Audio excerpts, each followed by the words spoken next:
so this is going to be a video of my full review of 9am Dive by Afnan. It's the newest release from the 9am line.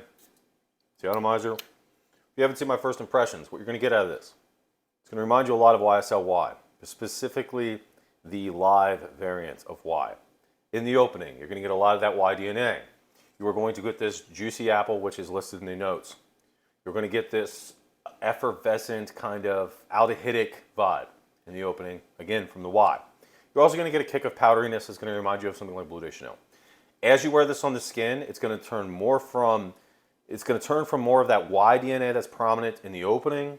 It's going to develop into more of a Blue de Chanel sort of vibe, okay, as it dries down. And you're going to see that throughout. So again, it's going to initially give me a combination, kind of a hybrid of the two, transition really just into a kind of a Blue de Chanel with almost this Invictus sweetness about it. By Paco Rabanne, you get this kind of Invictus-iness that kind of hangs around on it. It's an interesting fragrance, very uninspired, very unoriginal, certainly not unique, definitely redundant. Doesn't smell bad there for the price. I believe it was 30, 40 bucks, can't remember what I paid for it. Great just for like a, dumb reach spray fragrance. If you have any of those fragrances, you don't need this. Here's my problem with this thing. I get maybe 3 hours out of this if I'm lucky. Maybe. It's trash performance. Way worse than YEDP, worse than Blue de Chanel, worse than a lot of other fragrances. If the performance were better on this, I think maybe it'd be, more worth it. But again, just get Y or get another blue fragrance. But again, it's not bad. It's a good gym scent. It's a good running errand scent. It's not bad for the money. It is a combination. I heard somebody say it's afternoon swim. It is not afternoon swim at all, nor do the notes align with afternoon swim.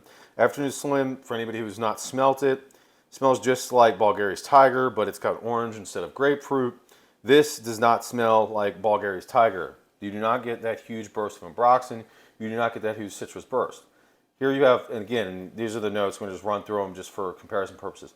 Lemon, pink pepper, mint, black currant, mint, apple, incense, and cedar. Again, you're getting that apple very bright. It smells like YSL. Patchouli is in the dry down jasmine or in the base, and ginger and sandalwood.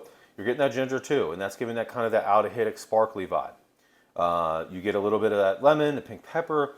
I know a lot of people pick up the mint. I don't really get a whole lot of that. The incense though is helping give it that kind of powderiness, that Blue de Chanel vibe that I'm talking about. Again, it's a combination of those two. It's certainly not the afternoon swim. None of these notes are afternoon swim except for, ambroxan's not even listed on here.